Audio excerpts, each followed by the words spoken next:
আমার ঝিঙ্গা কাহাকে করলি চুরি গো আমার ঝিঙ্গা কাহাকে করলি চুরি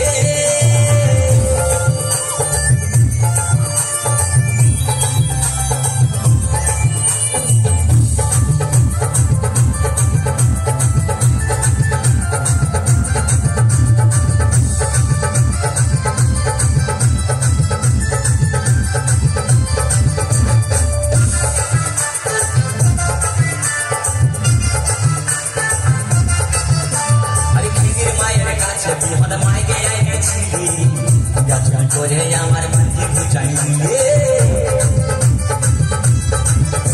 আরে খিদির মায়ের কাছে বিহান মাইকে এনেছিলি গাছটা করে আমার মাঝে বুঝাই দিয়ে ও তুই বেটা খাবি বিটি খাবি লাতি খাবি লাতি খাবি ওই আমার ঝিঙ্গাটা হাতে করলি চুরি গো আমার ঝিঙ্গাটা হাতে করলি চুরি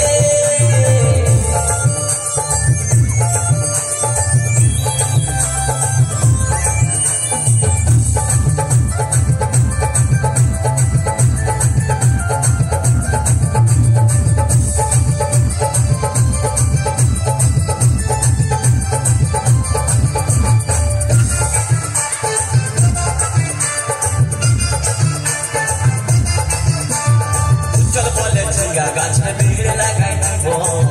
गाछ में तोरा एक बार मजा उठाई दीबो भाई चल पले झिंगा गाछ में भीड़ लगाई दीबो गाछ में तोरा एक बार मजा उठाई दीबो ओ तुई जामाई खाबी ओ तुई देवर खाबी ओ तुई भासुर खाबी आस्ते आस्ते भैया दादा এবং মায়েরা বলুন তো জামাই খাবি বিটি খাবি দেওয়ার খাবি ভাসুর খাবি সব খাই দিল একটা ঝিঙ্গার জন্য তো মায়েরা কেউ বলতে পারবে কোন গাইতে বাকি রইল বলুন তো মায়েরা ও তুই ভাতারে খাবি হরিবল হরিবল ওই আমার ঝিঙ্গাটা হাতে করলি চুরি গো